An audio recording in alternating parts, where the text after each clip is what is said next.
Hello everyone, welcome to the Telugu railways the complete railway information. ఈ వీడియోలో మనం రైల్వేలోని mutual transfer గురించి క్లియర్గా తెలుసుకుందాం అనమాట.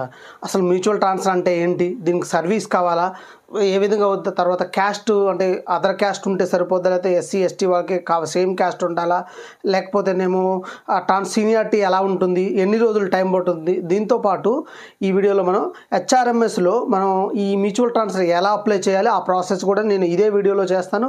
దాంతోపాటు అప్లై చేసిన తర్వాత మనకి ప్రాసెస్ ఏ విధంగా ఉంటుంది అది కూడా ఇదే వీడియోలో నేను చెప్తాను. దాంతోపాటు రైల్వే బోర్డ్ లెటర్స్ కూడా చూపిస్తాను. ఈ మ్యూచువల్ ట్రాన్స్ఫర్లోకి భాగంగా రైల్వే ఇష్యూ చేసిన బోర్డు లెటర్లు కూడా ఈ వీడియోలో నేను చూపిస్తాను.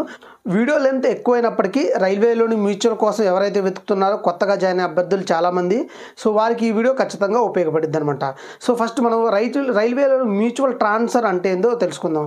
సో ఒక జోన్లో వర్క్ చేస్తున్న ఒక అభ్యర్థి అదర్ జోన్లో ఇంకొక జోన్లో వర్క్ చేస్తున్న ఇంకో అభ్యర్థితో మ్యూచువల్ అంటే ఇద్దరు మ్యూచువల్ అండర్స్టాండింగ్తో వారి యొక్క డ్యూటీ ప్లేసెస్ చేంజ్ కావడమే మ్యూచువల్ ట్రాన్స్ఫర్స్ అనమాట.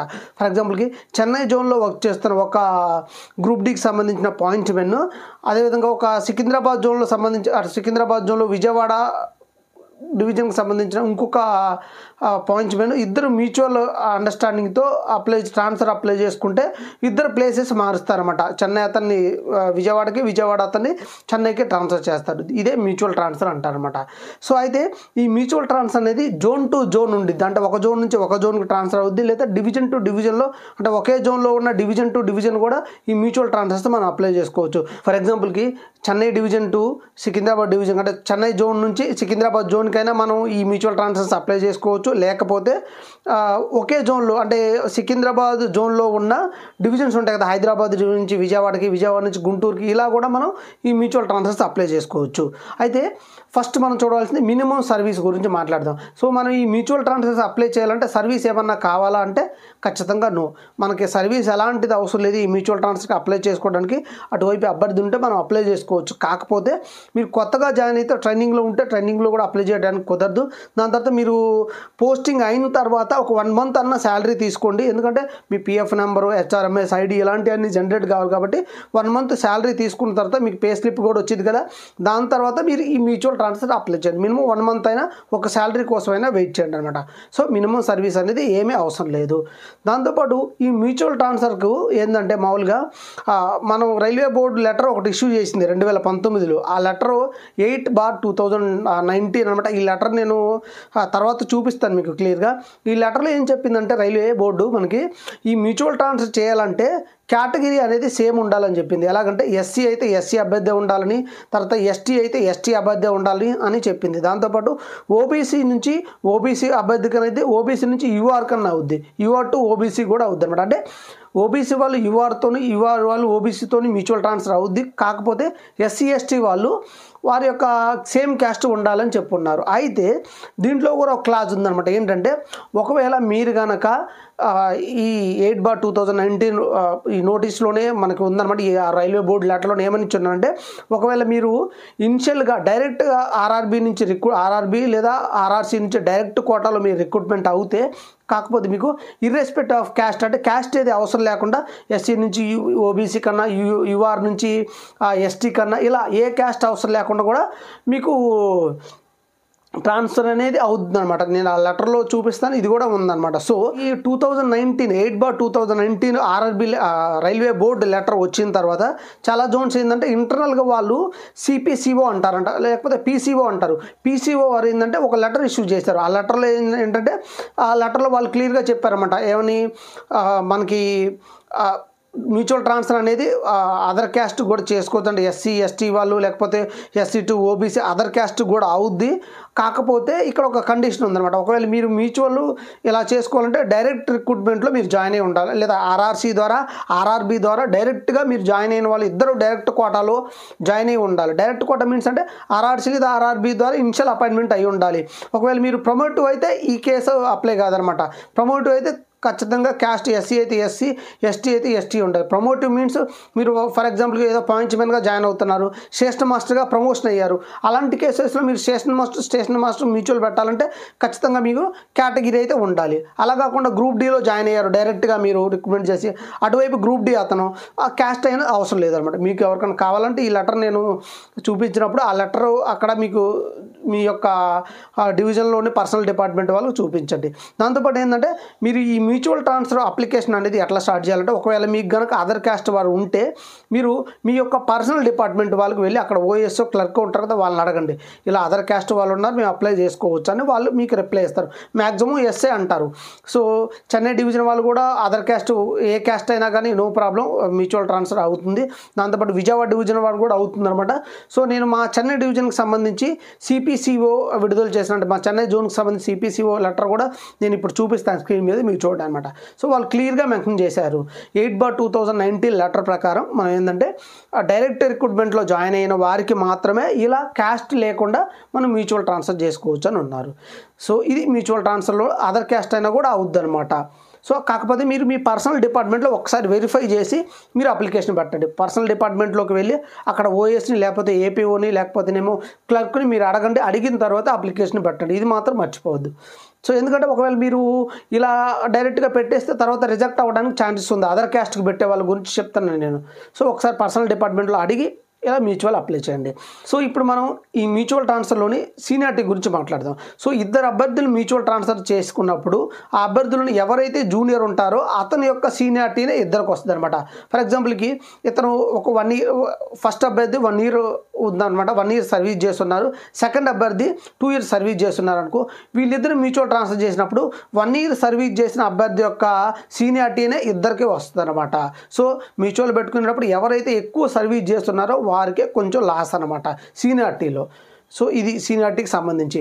దాంతోపాటు ఈ మ్యూచువల్ ట్రాన్స్ఫర్ అనేది గ్రూప్ డీలో అయితే లెవెల్ 1లో అయితే అదర్ డిపార్ట్మెంట్కి కూడా అవుద్ది అనమాట. అంటే ఫర్ ఎగ్జాంపుల్ పాయింట్స్మెన్ నుంచి ట్రాక్ మెయింటర్గా, పాయింట్స్మెన్ నుంచి ట్రాక్ మెన్గా, ఇంకా అదర్ డిపార్ట్మెంట్కి సిఎన్డబ్ల్యూకి మీరు ఎక్కడికైనా వెళ్ళచ్చు. ఓన్లీ ఇది మాత్రం లెవెల్ 1 పోస్ట్ అయినా గ్రూప్ డీలోనే అవుద్ది. కాకపోతే ఇక్కడ ఒక కండిషన్ ఉంది. ఒకవేళ ఇలా మీరు అదర్ డిపార్ట్మెంట్కి వెళ్ళాలంటే ఖచ్చితంగా మీకు సేమ్ యొక్క మెడికల్ స్టాండర్డ్ మాత్రం ఉండాలి. ఫర్ ఎగ్జాంపుల్కి మీరు పాయింట్స్మెన్ ఒక అతను వర్క్ చేస్తున్నారు, మీరు కనుక సిఎన్డబ్ల్యూలో వర్క్ చేస్తున్నారు, ఇద్దరు మ్యూచువల్ చేయాలంటే సిఎన్డబ్ల్యూలో వర్క్ చేసిన అతను పాయింట్స్మెన్కి రావాలంటే రావచ్చు. కాకపోతే అతను మెడికల్ స్టాండర్డ్ పాయింట్స్మెన్ మెడికల్ స్టాండర్డ్ అనేది A2 ఉండాలన్నమాట. ఇలా మెడికల్ స్టాండర్డ్ కూడా ఖచ్చితంగా ఉండాలి. సో దాంతోపాటు ఈ మ్యూచువల్ ట్రాన్స్ఫర్ అనేది మీరు లెవెల్ 1లో ఉంటే లెవెల్ 1కి అవుద్ది, లెవెల్ 2కి అయితే లెవెల్ 2కి ఇలా లెవెల్ వైజ్గానే అవుద్ది అనమాట. హయ్యర్ లెవెల్కి రాదు. ఒక అతను లెవెల్ 2లో ఉండి ఇంకొక అతను లెవెల్ 5లో ఉన్నట్టు అట్లా కాదు. కాకపోతే ఈ ఎక్కువ లెవెల్ ఉన్న అతను ఏం చేయాలంటే నేను లెవెల్ అంటే నేను డీప్రమోట్ అవుతాను, నేను లెవెల్ని తగ్గించుకుంటాను, నాకు లెవెల్ 1లోనే పోస్టింగ్ ఇవ్వండి అని మీరు కనుక అండర్టేకింగ్ లెటర్ రాస్తే వేరే లెవెల్స్ కూడా అవుద్ది. ఫర్ ఎగ్జాంపుల్కి ఒక అతను లెవెల్ 4లో వర్క్ చేస్తున్నారు, ఇంకొక అతను లెవెల్ 5లో వర్క్ చేస్తున్నారు అనుకోండి. వీళ్ళిద్దరు మ్యూచువల్ ట్రాన్స్ఫర్ పెట్టుకున్నప్పుడు ఈ లెవెల్ 5లో ఉన్న అతను ఏం చేయాలంటే ఒక అండర్టేకింగ్ లెటర్ రైల్వే డివిజన్లో ఇవ్వాలి. ఏమనంటే నాకు లెవెల్ 4 పోస్ట్కి నేను తగ్గించుకుంటాను, నా యొక్క సీనియారిటీ అని వాళ్ళకి ఒక లెటర్ రాస్తే అప్పుడు మిమ్మల్ని యాక్సెప్ట్ చేయడానికి ఛాన్సెస్ ఉంది. ఇది కూడా ఆ రైల్వే బోర్డు లెటర్లో ఉందన్నమాట. సో ఇది సేమ్ లెవెల్ అయితే ఖచ్చితంగా ఉండాలి. ఒకవేళ అదర్ లెవెల్ నుంచి ఈ లెవెల్కి రావాలనుకుంటే ఖచ్చితంగా మీరు ఇద్దరు ఒకే లెవెల్లో ఉండేటట్టు మీరు అండర్టేకింగ్ లెటర్ ఇస్తేనే అవుద్దనమాట. సో ఇది మీకు లెవెల్కి సంబంధించిందనమాట. సో ఇంకా ముఖ్యంగా చెప్పుకోవాల్సింది ఈ మ్యూచువల్ ట్రాన్స్ఫర్కి ఎన్ని రోజులు టైం పట్టిద్దని చాలామంది అడుగుతున్నారు. నార్మల్గా రైల్వే బోర్డు ఇచ్చిన లెక్క ప్రకారం ఈ మ్యూచువల్ ట్రాన్స్ఫర్కి అనేది 90 డేస్లో కంప్లీట్ చేయాలన్నమాట. కొన్ని డివిజన్లు ఏంటంటే ప్రాసెస్ కొంచెం లేట్ అవుద్ది. ఇంకొక 90 డేస్ నుంచి 6 months వరకు కూడా పట్టవచ్చు. కొన్ని డివిజన్లో 90 డేస్ కంటే బిఫోర్ కూడా అవుద్ది అనమాట. వాళ్ళకి ఇచ్చిన టైం మాత్రం 90 డేస్ అనమాట. అది అక్కడ ఉన్న పర్సనల్ డిపార్ట్మెంట్ వారిపైన ఆధారపడి ఉంటుంది. ఇంకోటి ఏంటంటే ఇప్పుడు ప్రాసెస్ అంతా ఆన్లైన్లోనే, ఆఫ్లైన్లో ఎక్కడ అప్లికేషన్ తీసుకోవట్లేదు కాబట్టి మీ యొక్క మ్యూచువల్ ట్రాన్స్ఫర్ అప్లికేషన్ అనేది 90 డేస్ కంటే ముందే అవ్వడానికి ఛాన్సెస్ అయితే చాలా ఎక్కువగా ఉన్నాయన్నమాట.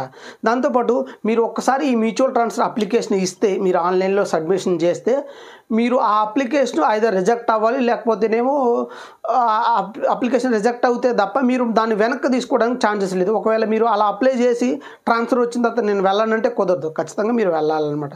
సో ఇది అనమాట. సో దాంతోపాటు ఇప్పుడు నేను మీకు కంప్యూటర్ స్క్రీన్ షేర్ చేస్తాను. హెచ్ఆర్ఎంఎస్లో ఈ మ్యూచువల్ ట్రాన్స్ఫర్ ఎలాదని ఒక అప్లికేషన్ నేను చేసి చూపిస్తాను అనమాట. ఇద్దరు వైపు, రెండు వైపులా, అంటే ఒక ఎంప్లాయీ 1 ఎంప్లాయీ 2 ఇద్దరు ఉంటే వాళ్ళు మ్యూచువల్ అప్లికేషన్ ఎలా పెట్టాలి, ఏ విధమైన ఫామ్స్ డాక్యుమెంట్స్ అప్లోడ్ చేయాలి, వీటన్నిటి గురించి నేను క్లియర్ వీడియో చేస్తాను. లాస్ట్లో కూడా నేను చెప్తాను అనమాట. ఈ ప్రాసెస్ అనేది అప్లై చేసిన తర్వాత ఎవరి దగ్గర నుంచి ఎవరికి అప్లికేషన్ వెళ్ళిద్ది, దాని గురించి మనం ఇప్పుడు తెలుసుకుందాం. ఇప్పుడు మనం ఈ రైల్వేలో మ్యూచువల్ ట్రాన్స్ఫర్ గురించి ఉన్న రైల్వే బోర్డ్ లెటర్స్ మనం చూద్దాం. సో ఇప్పుడు మనం చూస్తుంది రైల్వే బోర్డ్ లెటర్ నెంబర్ 8/2019. ఇది డేటెడ్ వచ్చి 11/1/2019లో ఇష్యూ అయిందనమాట. Government of India, ministry of railways, railway board నుంచి వచ్చింది. అన్ని జనరల్ జిఎంకి ఈ నోటీస్ అనేది, అంటే ఈ బోర్డు లెటర్ అనేది ఒకటి ఇష్యూ చేసింది. సబ్జెక్ట్ చూడండి, ఇక్కడ comprehensive policy and mutual transfer of non gazetted staff on the zonal railways. అంటే నాన్ గెజిటెడ్ స్టాఫ్ అంటే గ్రూప్ సి ఎంప్లాయీస్కి మాత్రమే, group D and group C non gazetted కాబట్టి. సో వాళ్ళకి సంబంధించి మ్యూచువల్ ట్రాన్స్ఫర్ ప్రాసెస్ అనేది ఇక్కడ ఈ లెటర్ 8/2019లో మెన్షన్ చేశారు.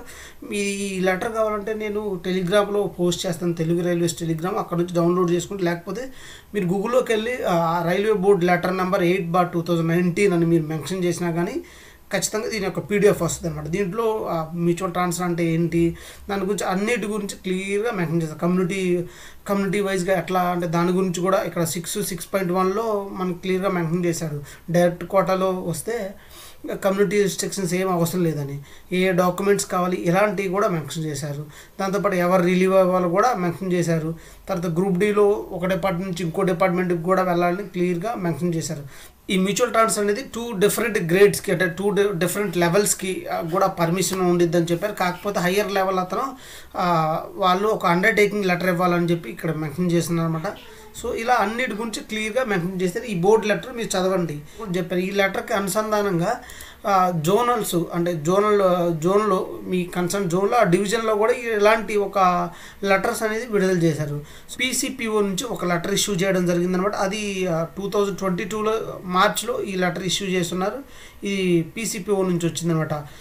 ప్రిన్సిపల్ చీఫ్ పర్సనల్ ఆఫీసర్ అనమాట పీసీపీఓ, లేదా సిపిఓ అంటారు ఇతన్ని. ఇక్కడ చూడవచ్చు నోట్ ఏమి ఇచ్చినారు, mutual transfer between employees belong to different communities against direct recruitment quota is permissible. చూడండి, డైరెక్ట్ రిక్రూట్మెంట్ కోటాలో ఒకవేళ మీరు జాయిన్ అయితే డిఫరెంట్ కమ్యూనిటీ కూడా డిఫరెంట్ ఉన్నా మీకు అంటే అది యాక్సెప్ట్ చేయొచ్చు యాజ్ పర్ లెటర్ ఆర్ఆర్బి 8/2019. ఇందాక చూపించాను కదా, ఈ లెటర్ ప్రకారంగా మీరు యాక్సెప్ట్ చేయొచ్చు అని క్లియర్గా ఇచ్చారు. కాకపోతే ఇక్కడ కండిషన్ ఇచ్చారు, ఒకవేళ అలా డిఫరెంట్ కేటగిరీ ద్వారా మీరు జాయిన్ అయితే బాటమ్ సీనియారిటీ ఉంటారనమాట. అంటే అప్పటి వరకు ఉన్న గ్రూప్ డి ఎంప్లాయీలు అందరికంటే మీరు జూనియర్ అవుతారు. సో ఇది అనమాట, ఇక్కడ ఈ కండిషన్ ఇచ్చున్నారు. నార్మల్గా మ్యూచువల్ ట్రాన్స్ఫర్ ఏంటంటే ఎవరు జూనియర్ అయితే వాళ్ళ ఒక సీనియారిటీ వచ్చింది కదా, కాకపోతే ఇలా కనుక డిఫరెంట్ క్యాస్ట్లో మీరు జాయిన్ అయితే అందరికంటే తక్కువ ఉన్న ఎంప్లాయీస్ అందరికంటే తక్కువ సీనియారిటీలో మిమ్మల్ని ప్లేస్ చేస్తారన్నమాట. సో ఇది మా చెన్నై డివిజన్కి సంబంధించిన పీసీపీఓ లెటర్ అనమాట. సో ఈ విధంగా మీ జోన్స్లో కూడా ఇష్యూ చేసి ఉంటారు. ఇష్యూ చేయకపోయినా ఈ లెటర్ చూపించండి, మీకు డిఫరెంట్ క్యాస్ట్ ఉన్నా కూడా అవుద్ది అనమాట.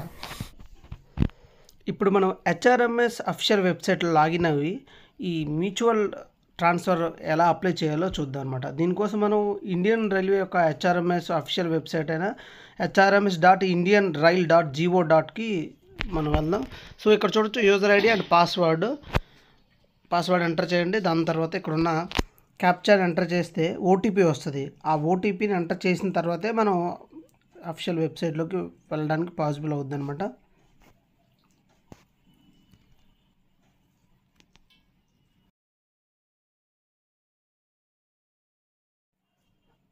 ఇక్కడ ఓటీపీని ఎంటర్ చేసి వెరిఫై ఓటీపీ అని ప్రెస్ చేయాలి. తర్వాత మనం వెబ్సైట్లోకి వెళ్దాం. సో ఇది హెచ్ఆర్ఎంఎస్ అనమాట. ఇక్కడ ఎంప్లాయీ 1 యొక్క హెచ్ఆర్ఎంఎస్, ఇక్కడ రైట్ సైడ్ టాప్లో ఎంప్లాయీ నేమ్ చూడొచ్చు, రవికుమార్ మీనా. ఎవరైతే మ్యూచువల్ అప్లై చేస్తున్నారో అతని యొక్క హెచ్ఆర్ఎంఎస్ అనమాట. ఇది రవికుమార్ మీనా, ఎంప్లాయీ 1 అనమాట. సో ఇప్పుడు మనం ఈఎస్ఎస్ ఎంప్లాయీ సెల్ఫ్ సర్వీస్లోకి వెళ్దాం అనమాట. So employee self service press చేసిన వెంటనే మనకి ఈఎస్ఎస్లో సో ఇక్కడ మనం ఈఎస్ఎస్లోని మ్యూచువల్ ట్రాన్స్ఫర్లోకి డైరెక్ట్గా వెళ్దాం అనమాట. ఎందుకంటే మనం మ్యూచువల్ ట్రాన్స్ఫర్ అప్లై చేయాలి కదా, mutual transfer request. So press చేసిన వెంటనే మనం మ్యూచువల్ ట్రాన్స్ఫర్ ట్యాబ్ ఓపెన్ అవుద్ది. అలాగే ఇక్కడ చూడొచ్చు మీరు ఓన్ రిక్వెస్ట్ ట్రాన్స్ఫర్ అప్లికేషన్ ఉంది. ఓన్ రిక్వెస్ట్ కూడా మనం జోన్ టు జోను లేకపోతే డివిజన్ టు డివిజన్ కూడా అప్లై చేసుకోవచ్చు. దీనికోసం నేను సపరేట్ వీడియో చేస్తాను అనమాట ఓన్ రిక్వెస్ట్ గురించి. ప్రజెంట్గా అయితే మనం మ్యూచువల్ గురించి తెలుసుకుంటున్నాం కాబట్టి మ్యూచువల్ ట్రాన్స్ఫర్లోకి వెళ్ళి ఈ డీటెయిల్స్ అన్నీ మనం ఒకసారి క్లియర్గా చూద్దాం. ఇది మ్యూచువల్ ట్రాన్స్ఫర్ యొక్క డాష్ బోర్డ్ అనమాట. ఇక్కడ మీరు చూస్తుంది. అయితే వీటిలో ఉన్న అన్నిటి గురించి నేను ఇప్పుడు ఎక్స్ప్లెయిన్ చేస్తాను అనమాట. ఫస్ట్ మనం ఇక్కడ ఎక్స్ప్రెస్ ఇంట్రెస్ట్ మ్యూచువల్ ట్రాన్స్ఫర్ ఎవరైనా మనలాగా ఉన్న సెర్చ్ చేయడం కోసం ఇక్కడ దీన్ని ప్రెస్ చేయాలన్నమాట. దీంట్లో మనం లాగిన్ మన డీటెయిల్స్ ఇవ్వచ్చు, ఎక్కడి నుంచి ఎక్కడికి వెళ్ళాలనుకుంటున్నామో. సో దానివల్ల మీరు ఎవరైతే మ్యూచువల్ రావాలనుకుంటున్నారో వాళ్ళని ఇక్కడ ఫైండ్ అవుట్ చేయాలి. సో ఇక్కడ చూస్తే న్యూ అప్లికేషన్ ఉంది కదా, ఇది కొత్త అప్లికేషన్ చేయడానికి ఇక్కడ న్యూ అప్లికేషన్ కాలంలోకి వెళ్ళి మనం అప్లికేషన్ ఫిల్ చేయవస్తుంది. కింద చూస్తే మీరు రిసీవ్డ్ అప్లికేషన్ ఉంది కదా, ఇదేంటంటే ఎవరైనా మ్యూచువల్కి మనం ఇచ్చినట్లయితే వేరే వాళ్ళు అప్లై చేస్తే మనకి వస్తుంది అనమాట. అది రిసీవ్డ్ అప్లికేషన్. ఇది ప్రీవియస్ అప్లికేషన్ అంటే ఆల్రెడీ మ్యూచువల్ మనం ఏమైనా అప్లై చేస్తే అది ప్రీవియస్ అప్లికేషన్ ఇలా ఉంది. ఫస్ట్ మనం న్యూ అప్లికేషన్కి వెళ్దాం. సో అప్లికేషన్లో వెళ్ళిన తర్వాత మనకి ఇలా ట్యాబ్ ఓపెన్ అవుతుంది అనమాట. దీంట్లో చూస్తే మీరు ఎంప్లాయీ 1 అని ఉంది, ఎంప్లాయీ 2 అని ఉంది. సో ఎవరైతే అప్లై చేస్తున్నారో ఫస్ట్ వాళ్ళు ఎంప్లాయీ 1 అనమాట. ఇక్కడ మనకి ఎంప్లాయీ 1 వచ్చి రవికుమార్ మీనా అనమాట. సో ఇప్పుడు ఎంప్లాయీ 1 యొక్క డీటెయిల్స్ మనం ఇక్కడ ఫిల్ చేయాలన్నమాట. ఎంప్లాయీ 2 డీటెయిల్స్ మనం ఇక్కడ ఫిల్ చేయ అవసరం లేదు, అక్కడ వారికి వెళ్తున్నప్పుడు వాళ్ళే ఫిల్ చేయాలి. సో ఎంప్లాయీ 1 యొక్క డీటెయిల్స్ మనం ఇప్పుడు ఫిల్ చేద్దాం అనమాట. చూడొచ్చు మనం ఇక్కడ employee HRMS ID and name of the employee ఇక్కడ ఆల్రెడీ ఉంది. మనం చూద్దాం, ఆల్రెడీ అప్డేట్ అయ్యి ఉంది. ఎందుకంటే మన హెచ్ఆర్ఎంఎస్లో ఆల్రెడీ అప్డేట్ అయ్యి ఉంటాయి కదా, అవన్నీ ఉంటాయి. కాకపోతే ఇక్కడ ఫోటో అండ్ సిగ్నేచర్ రెండు మనం అప్లోడ్ చేయాలన్నమాట. సో ఇక్కడ ఫోటో అనేది నేను టెస్టింగ్ కోసం కాబట్టి నార్మల్ ఫోటో అప్లోడ్ చేస్తున్నాను. సో ఫోటో అప్లోడ్ చేసిన తర్వాత అప్లోడ్ ఫోటో దగ్గర ఖచ్చితంగా ప్రెస్ చేయాలండి. అప్పుడు ప్రెస్ చేస్తేనే ఇలా ఫోటో అప్లోడ్ అవుద్ది అనమాట. అంతే సిగ్నేచర్ కూడా మనం సెర్చ్ చేసి సిగ్నేచర్ తీసుకుని తర్వాత అప్లోడ్ సిగ్నేచర్ మీద ఖచ్చితంగా ప్రెస్ చేయాలి. ప్రెస్ చేసిన తర్వాత ఇవి కూడా 200 KB కంటే తక్కువగా ఉండాలి ఫోటో అండ్ సిగ్నేచర్. తర్వాత డేట్ ఆఫ్ బర్త్ ఎంటర్ చేయాలి. తర్వాత ఎడ్యుకేషన్ క్వాలిఫికేషన్ కూడా మీ ఎడ్యుకేషన్ క్వాలిఫికేషన్ ఏదైతే అది ఇక్కడ ఎంటర్ చేయండి. కమ్యూనిటీ అనమాట, మీ కమ్యూనిటీ ఎస్సీ అయితే ఎస్సీ, ఎస్టీ అయితే ఎస్టీ, యూఆర్ అయితే యూఆర్, ఓబీసీ అయితే ఓబీసీ. తర్వాత మెడికల్ క్లాసిఫికేషన్ అనమాట, B1, C1, A1, A2 ఖచ్చితంగా ఎంటర్ చేయాలి. ఇక్కడ మెడికల్ చాలా ఇంపార్టెంట్ అనమాట, మెడికల్ ఖచ్చితంగా ఎంటర్ చేయాలి. దాంతోపాటు కింద PF నెంబర్ కూడా చూడండి, ఇక్కడ PF నెంబర్ ఉంది, ఆల్రెడీ బిల్ యూనిట్ నెంబర్. తర్వాత స్టాఫ్ టికెట్ నెంబర్ కొంతమంది ఎంప్లాయీకి ఉంటుంది, వాళ్ళు ఇక్కడ చేయాలి. ఎవరైతే ఒకవేళ అది మ్యాండేటరీ కాదండి, స్టాఫ్ టికెట్ నెంబర్ లేకపోతే మీరు ఏం ఎంటర్ చేయవసరం లేదు ఇక్కడ. సో ఇక్కడ మీరు working zone and office and current unit, తర్వాత లేన్ యూనిట్ అని ఉంది కదా, ఇది ఎవరైనా డిప్యుటేషన్ మీద వేరే జోన్కి వెళ్తే అక్కడది ఇక్కడ ఎంటర్ చేయాలి. లేకపోతే నార్మల్గా అది మీ వర్కింగ్ జోనే అవుద్ది అనమాట. ఈ ఆటోమేటిక్గా ఫిల్ అయ్యి వస్తాయి, మీరేం కంగారు పడవద్దు, ఆటోమేటిక్గా ఫిల్ అయ్యి వస్తాయి. దాంతోపాటు ఇక్కడ మీరు ఇంకా కిందకి వెళ్తే మీరు చూడండి ఒకసారి, స్టేషన్ ప్లేస్ ఎక్కడ వర్క్ చేస్తున్నారు ఇవన్నీ కూడా ఆటోమేటిక్గా ఫిల్ అయ్యి వస్తాయి డిపార్ట్మెంట్తో సహా. సో వర్కింగ్ లెవెల్, మీ యొక్క డిజిగ్నేషను లెవెల్, తర్వాత మీ యొక్క బేసిక్ పే ఎంత ఉందో ప్రజెంట్గా, వీటన్నిటిని ఇక్కడ ఫిల్ చేయాలన్నమాట. దాంతోపాటు మనం కింద చూసినట్లయితే ఇక్కడ date of regular promotion to the grade if అని ఇచ్చున్నారు కదా. సో ఇక్కడ కొత్తగా జాయిన్ అయిన ఎంప్లాయీస్, గ్రూప్ డి ఎంప్లాయీస్ ఇక్కడ ఫిల్ చేయ అవసరం లేదు, ఎందుకంటే మీకు ప్రమోషన్ వచ్చి ఉండదు కాబట్టి ఇక్కడ ఏం ఫిల్ చేయ అవసరం లేదు. ఎవరైతే జాయిన్ అయిన తర్వాత మీకు ప్రమోషన్ నెక్స్ట్ లెవెల్కి వస్తే అప్పుడు ఇక్కడ ఫిల్ చేయాలి. ఫర్ ఎగ్జాంపుల్ గ్రూప్ డిలో లెవెల్ 1లో జాయిన్ అయితే లెవెల్ 2 వస్తే ఇక్కడ ఫిల్ చేయాలి, లేకపోతే దాన్ని అంతే వదిలేయాలి, నో ప్రాబ్లం. దాంతోపాటు డేట్ ఆఫ్ ఇనిషియల్ అపాయింట్మెంట్ ఎప్పుడైతే అప్పుడు వేయండి. తర్వాత mode of initial appointment RRC ద్వారా వేయండి. దాంతోపాటు ఇంకేంది, post of initial appointment, group D అయితే గ్రూప్ డిలో ఏ పోస్టో అక్కడ మెన్షన్ చేయాలి, లేకపోతే ఆటోమేటిక్గా అప్డేట్ అయితే నో ప్రాబ్లం, ఎందుకంటే మీ డెసిగ్నేషన్ పోస్ట్ అని ఆటోమేటిక్గా అప్డేట్ అవుతాయి కాబట్టి. సో ఇక్కడ చూసినట్లు డేట్ ఆఫ్ కన్ఫర్మేషన్ ఉంది, అంటే date of confirmation nothing but మీరు జాయినింగ్ డేటే అవుద్ది. ఎవరైనా మీరు ఒకవేళ పాయింట్మెంట్ లాంటి ట్రైనింగ్ ఉంటుంది కదా, ట్రైనింగ్ తర్వాత హయ్యర్ రెస్పాన్సిబిలిటీ తీసుకుంటారు స్టేషన్లో జాయిన్ అయ్యి, ఆ డేట్ని కన్ఫర్మేషన్ డేట్గా వేస్తారు. మీద ఏమైనా డౌట్ ఉంటే మీ యొక్క ఇన్ఛార్జ్ని అడగండి, ఇన్ఛార్జ్ని అడిగిన తర్వాత ఇక్కడ ఫిల్ చేయండి అనమాట. సో దాంతోపాటు ఇంకా కిందికి వెళ్తే మనం రీజన్ కూడా ఇక్కడ ఫిల్ చేయాల్సి వస్తుందండి. ఇక్కడ రీజన్ చూడండి ఒకసారి. ఈ రీజన్ ఏంటంటే ఇక్కడ మనం మ్యూచువల్ ట్రాన్స్ఫర్కి రీజన్ ఏదైనా హెల్త్ రీజన్ అంటే ఏదో మీకు నచ్చిన రీజన్నే అక్కడ మీరు మెన్షన్ చేయాలన్నమాట. ఖచ్చితంగా మెన్షన్ చేయాలి రీజన్, ప్రతి ఎంప్లాయీ ఖచ్చితంగా రీజన్ ఏదో ఒకటి అయితే మీరు ఇక్కడ ఖచ్చితంగా మెన్షన్ చేయండి. సో దాని తర్వాత కింద చూస్తే ఇక్కడ మీరు అంతకుముందు మీరు ఐఆర్టీ అంటే inter railway transfer zone to zone transfer కానీ డివిజన్ టు డివిజన్ ట్రాన్స్ఫర్ కానీ ఇలాంటి ఏమన్నా మీరు అంతకుముందు అయ్యారా అని అంటారు. ఒకవేళ మీరు అంతకుముందు ఏదైనా ట్రాన్స్ఫర్ అయితే ఎస్ అని పెట్టి ఎప్పుడు అయ్యాలి ఎక్కడి నుంచి ఎక్కడికైనా అక్కడ మెన్షన్ చేయండి. మ్యాక్సిమం చాలామంది అవ్వరు కాబట్టి నో అని పెట్టండి. ఎవరు కాకపోతే అంటే అంతకుముందు కనుక మీరు inter divisional transfer inter zonal transfer ఇలాంటివి అయితేనే ఇక్కడ ఎస్ పెట్టాలి, లేకపోతే నో. దాని తర్వాత ఇక్కడ మీకు ప్రజెంట్ అడ్రస్ ఉందా ఆటోమేటిక్గా అప్డేట్ అయ్యి ఉంటుంది కాబట్టి అడ్రస్ ఇక్కడ వచ్చింది.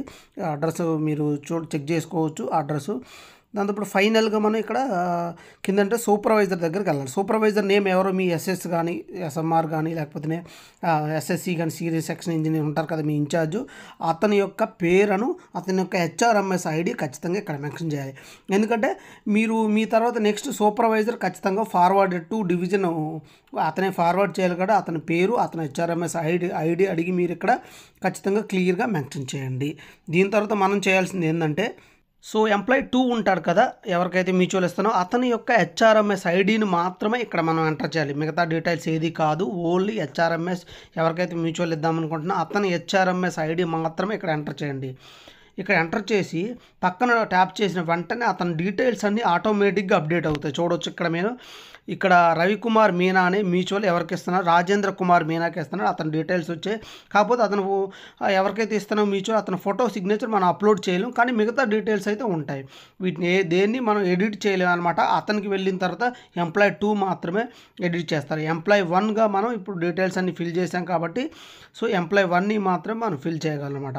సో దీని తర్వాత మనం కిందికి వెళ్ళి అప్లికేషన్ సబ్మిట్ చేద్దాం అనమాట. ఒకసారి కిందికి వెళ్ళిన తర్వాత ఇక్కడ చూడండి డిక్లరేషన్ దగ్గర చెక్ బాక్స్ ఉంది కదా, అక్కడ టిక్ చేయాలి. అక్కడ టిక్ చేసిన తర్వాతనే ఈ సబ్మిట్ బటన్ హైలైట్ అవుతుంది. చూసారు కదా సబ్మిట్ బటన్ హైలైట్ అయిందనమాట. అక్కడ టిక్ చేయకపోతే ఆ హైలైట్ కాదు. సో అక్కడ టిక్ చేసిన తర్వాత మనం ఏం చేయాలంటే ఇక్కడ రిమార్క్స్ దగ్గర మీరు ఏదైనా రాయండి అనమాట. రిమార్క్స్ దగ్గర మీకు నచ్చింది ఏదైనా రాయండి.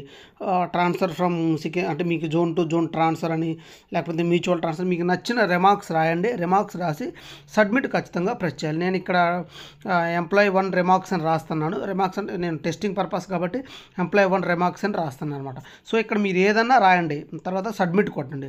సబ్మిట్ కొట్టిన వెంటనే ఇట్లా డీటెయిల్స్ హైలైట్ అవుతాయి అనమాట. ఫోటో నేను నార్మల్ పెట్టిన కానీ ఆ ఫోటో వస్తుంది. మీ డీటెయిల్స్ అన్నీ ఎక్కడి నుంచి ఎక్కడికి అన్నీ హైలైట్ అవుతాయి. మీ ఫోటో అండ్ సిగ్నేచర్తో పాటు అన్ని టెస్టింగ్ పర్పస్ కాబట్టి నేను ఆ ఫోటో పెట్టాను. మీరు ఒరిజినల్ ఫోటో పెట్టాలి, గుర్తుంచుకోండి. దాంతోపాటు ఇక్కడ సబ్మిట్ అని కొట్టండి. సబ్మిట్ అని ప్రెస్ చేసిన వెంటనే సో ఇలా ప్రెస్ చేసిన వెంటనే మీకు ఇలా మరొకసారి ఆర్ యూ వాంట్ షూర్ అని చెప్పి దీనికి ఎస్ అని ప్రెస్ చేసిన వెంటనే ఒక ఓటీపీ వస్తుంది అనమాట. మీ మొబైల్కి ఏదో హెచ్ఆర్ఎంఎస్ ఇచ్చారో ఓటీపీ వస్తుంది. ఆ ఓటీపీని ఇక్కడ ఎంటర్ చేయండి. ఎంటర్ చేసి సబ్మిట్ చేస్తే మీకు అప్పుడు ఏం చూపిస్తుంది అంటే మీకు సబ్మిషన్ మీ అప్లికేషన్ ఎంప్లాయీ 1 యొక్క అప్లికేషన్ సబ్మిట్ అయింది సక్సెస్ఫుల్గానే. ఇక్కడ చూడొచ్చు ఇక్కడ మీ అప్లికేషన్ నెంబర్ కూడా ఇచ్చున్నాడు. సబ్మిటెడ్ సక్సెస్ఫుల్లీ అని కూడా క్లియర్గా మెన్షన్ చేశారు. అయితే ఇక్కడ ఈ ఎంప్లాయీ 1 ఉన్నారు కదా రవికుమార్ మీనా అని, ఈ రవికుమార్ మీనా ఈ యొక్క మ్యూచువల్ ట్రాన్స్ఫర్ అప్లికేషన్ రిజెక్ట్ కావటం అంటే ఈ అప్లికేషన్ ఉన్నంతకాలం ఇంకొక అప్లికేషన్ కొత్త అప్లికేషన్ పెట్టడానికి పాసిబిలిటీ ఉండదు అనమాట. ఐదర్ ఇది రిజెక్ట్ కావాలి లేదా కంప్లీషన్ కావాలి, ఏదో ఒకటి అయిన తర్వాత కొత్త అప్లికేషన్ ఇనిషియేట్ చేయడం కుదిరిద్ది అనమాట, లేకపోతే అసలు కుదరదు అనమాట. సో ఇంకొంచెం అయితే ఇందాక నేను చూపించాను కదా మనం అప్లికేషన్ పెడితే ఏముందని, ఇప్పుడు స్టేటస్ మారుండిద్ది అనమాట. ఇందాక లిస్ట్ ఆఫ్ ప్రీవియస్ అప్లికేషన్లో అసలు ఏమీ లేదు కదా. ఇప్పుడు మీరు చూస్తే ఇక్కడ లిస్ట్ ఆఫ్ ప్రీవియస్ అప్లికేషన్లో ఇక్కడ మీరు క్లియర్గా చూడవచ్చు. ఒకసారి ఇక్కడ చూడండి సబ్మిటెడ్ బై ది ఎంప్లాయీ 1 అని ఉంది. ఎవరు రవికుమార్ మీనా అని మెన్షన్ చేసి సబ్మిటెడ్ బై ఎంప్లాయీ 1 అంటే ఎంప్లాయీ 1 సబ్మిట్ చేశారని అర్థం అనమాట. ఇప్పుడు ఎంప్లాయీ 2లో లాగిన్ అవుతుంది అనమాట. ఎంప్లాయీ 2 ఏంటంటే రాజేంద్ర కుమార్ మీనా అనమాట. అతని యూజర్ ఐడి పాస్వర్డ్ ఓటీపీ చెప్పి నేను లాగిన్ అవుతున్నాను. సో ఇది ఎంప్లాయీ 2 అనమాట. ఆల్రెడీ ఎంప్లాయీ 1 యొక్క అప్లికేషన్ కంప్లీట్ అయిందనమాట. ఎంప్లాయీ 2 ఇక్కడ చూడొచ్చు రాజేంద్ర కుమార్ మీనా. అతను ఈఎస్ఎస్లోకి వెళ్ళి మ్యూచువల్ ట్రాన్స్ఫర్ యొక్క ట్యాబ్లోకి వెళ్తాను అనమాట. ఈఎస్ఎస్ ఇక్కడ చూడొచ్చు మీరు. ఈఎస్ఎస్కి వెళ్ళి మ్యూచువల్ ట్రాన్స్ఫర్ ట్యాబ్కు ప్రెస్ చేసిన వెంటనే మీరు ఇలా ఓపెన్ అవుద్ది అనమాట. ఓపెన్ అయితే ఇక్కడ చూడొచ్చు ఇక్కడ ఆల్రెడీ రిసీవ్డ్ అప్లికేషన్ అంటే ఇక్కడ ఆల్రెడీ పైన మెన్షన్ చేస్తున్న చూడండి ఇక్కడ application so and so application already మీకు అప్లికేషన్ రిక్వెస్ట్ అని వచ్చింది. రిసీవ్డ్ అప్లికేషన్లో ఇక్కడ చూడండి ఒక్కసారి రిసీవ్డ్ అప్లికేషన్లో ఆల్రెడీ ఒక అప్లికేషన్ వచ్చిందని రవికుమార్ మీనా మీకు మ్యూచువల్ వచ్చిందంటే Ravikumar Meena employee 1 already apply చేశారు కాబట్టి ఎంప్లాయీ 2కి ఎలా వస్తుంది అనమాట. సో దీన్ని ఎడిట్ చేసుకునే అవకాశం ఎంప్లాయీ 2కి మాత్రమే ఉంటుంది. ఎందుకంటే అతనికి డీటెయిల్స్ అన్ని ఫిల్ చేయాలి కాబట్టి ఇక్కడ ఎడిట్ ఆప్షన్ ఉంది. మీరు చూడవచ్చు ఇక్కడ ఎడిట్ ఆప్షన్లోకి వెళ్ళి ఎంప్లాయీ 2 తన డీటెయిల్స్ని ఫిల్ చేయాలి. అంతేవిధంగా కింద ప్రీవియస్ అప్లికేషన్ చూడొచ్చు, ఎంప్లాయీ 1 ఓన్లీ సబ్మిట్ చేశారని కూడా మెన్షన్ చేస్తారు. ఇప్పుడు నేను ఈ ఎడిట్ ఆప్షన్లోకి వెళ్ళి ఇక్కడ నుంచి ఈ ఎంప్లాయీ 2 అయిన రాజేంద్ర కుమార్ మీనా డీటెయిల్స్ని మనం ఫిల్ చేద్దాం. సో ఇక్కడ కూడా అంతే, ఈ అప్లికేషన్ క్యాన్సిల్ అయిందాక లేకపోతే ప్రాసెస్ అయిందాక వేరే అప్లికేషన్ ఈ రాజేంద్ర కుమార్ కూడా పెట్టడం కుదరదు అనమాట. సో నేను ఎడిట్ ఆప్షన్లోకి వెళ్తాను. ఎడిట్ ఆప్షన్ వెళ్ళి ఇప్పుడు ఆ రాజేంద్ర కుమార్ మీనా యొక్క డీటెయిల్స్ అన్ని ఎడిట్ చేద్దాం అనమాట. సో ఎడిట్ అనే ఆప్షన్ ప్రెస్ చేయగానే ఇలా ఓపెన్ అవుతుంది అనమాట. ఇలా ఓపెన్ తర్వాత ఇక్కడ fetch latest data from employee master ఉంది కదా. ఒకవేళ ఏదైనా ఎంప్లాయీ 1 యొక్క డీటెయిల్స్ కనుక మనం అప్డేట్ కాకపోతే ఇది ప్రెస్ చేసిన వెంటనే ఏదైనా అప్డేటెడ్ డీటెయిల్స్ ఉంటే ఆటోమేటిక్గా ఎంప్లాయీ 1 అండ్ ఎంప్లాయీ 2 కూడా ఆటోమేటిక్గా అప్డేట్ అవుతారు. ఇలా ఎంప్లాయీ 1 డీటెయిల్స్ అప్డేట్ అయిన వెంటనే ఎంప్లాయీ 2 డీటెయిల్స్ మనం ఎవరైతే మ్యూచువల్ వస్తున్నారో ఎంప్లాయీ 2 ఉంటారు కదా, ఈ రాజేంద్ర కుమార్ మీనా, తన డీటెయిల్స్ ఫిల్ చేయాలి. ఇక్కడ ఫోటో అండ్ అప్లోడ్ చేయాలి, తర్వాత సిగ్నేచర్ కూడా అప్లోడ్ చేయాలి. అప్లోడ్ అని ఖచ్చితంగా ప్రెస్ చేయాలి. దాంతోపాటు ఇంకా ఎడ్యుకేషన్ క్వాలిఫికేషన్స్ ఉన్నాయి కింద, అది కూడా ఏదైతే అది ఎంటర్ చేయాలి. దాంతోపాటు ఇంకా మిగతా డీటెయిల్స్ కూడా ఆటోమేటిక్గా వచ్చుంటే ఏదైతే లేదో అదన్నింటినీ క్లియర్గా మనం ఇక్కడ మెన్షన్ చేయాలి. సో ఇక్కడ డేట్ ఆఫ్ రెగ్యులర్ ప్రమోషన్ దగ్గర ప్రమోషన్ ఉంటేనే ఆ డేట్ ఫిల్ చేయాలి. గ్రూప్ డి ఎంప్లాయీస్కి అయితే అవసరం లేదు. ఎవరైనా ప్రమోషన్ వస్తేనే జాయిన్ అయిన లెవెల్ నుంచి అదర్ లెవెల్కి వెళ్తేనే అక్కడ ఫిల్ చేయాలి. దాంతోపాటు డేట్ ఆఫ్ కన్ఫర్మేషన్ ఉండిద్ది, అది చూసి ఫిల్ చేయాలన్నమాట. ఎవరికైతే ట్రైనింగ్ ఉంటుందో డేట్ ఆఫ్ కన్ఫర్మేషన్, ట్రైనింగ్ తర్వాత స్టేషన్లో జాయిన్ అవుతారు కదా ఆ డేట్. ఇక్కడ రీజన్ మెన్షన్ చేయాలి. మీరు మ్యూచువల్ ఎందుకు రీజన్ కావాలనుకున్న రీజన్ మెన్షన్ చేయాలి. కింద సేమ్ అనమాట.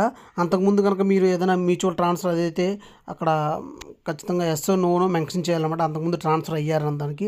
దాంతోపాటు ఇక్కడ కిందకు వస్తే మీరు ఇక్కడ ఏంటంటే ఎంప్లాయీ 2 యొక్క సూపర్వైజర్ డీటెయిల్స్ అన్నిటిని మెన్షన్ చేయాలి. చూడండి, supervisor details HRMS ID mention చేసి ఇక్కడ మళ్ళీ ఎంప్లాయీ 2 చెక్ బాక్స్లోకి వెళ్ళి ఇక్కడ ఎంప్లాయీ 2 రిమార్క్స్ రాయాలి. నేను ఇక్కడ ఓన్లీ ఎంప్లాయీ 2 రిమార్క్స్ అని రాస్తున్నా, మీరు ఇక్కడ ఇంకేదైనా రాయొచ్చు. నేను టెస్టింగ్ పర్పస్ అట్లా రాస్తున్నా.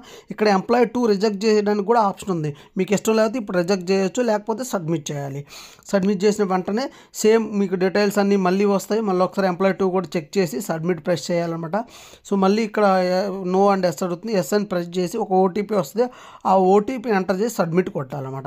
సో ఇప్పుడు సబ్మిట్ కొట్టిన వెంటనే ఇక్కడ సక్సెస్ఫుల్లీ కంప్లీటెడ్ అని ఇక్కడ ఎంప్లాయీ 2 కూడా చూపిస్తుంది. ఈ రాజేంద్ర కుమార్ మీనా కూడా ఇంతే చూపించింది అనమాట. సో తర్వాత ఇక్కడ లిస్ట్ ఆఫ్ ప్రీవియస్ అప్లికేషన్లో కూడా స్టేటస్ మారిపోయింది. చూడండి, ఇక్కడ సబ్మిటెడ్ బై ఎంప్లాయీ 2 అని వస్తుంది. ఇక్కడ చూడండి, ఇందాక ఎంప్లాయీ 1 వచ్చింది, ఇప్పుడు ఎంప్లాయీ 2 కూడా సబ్మిట్ చేశారు కాబట్టి ఎంప్లాయీ 2 అని కూడా వస్తుంది అనమాట. ఇలా ఇద్దరు ఎంప్లాయీస్ ఈ రాజేంద్ర కుమార్ కూడా సబ్మిట్ చేయడం జరుగుతుందంట. ఇప్పుడు ఈ అప్లికేషన్ అనేది మీ యొక్క కన్సర్న్ ఇన్ఛార్జ్ దగ్గరికి, అంటే మీ సూపర్వైజర్ దగ్గరికి అప్లికేషన్ కూడా వెళ్ళి ఉంటాయన్నమాట.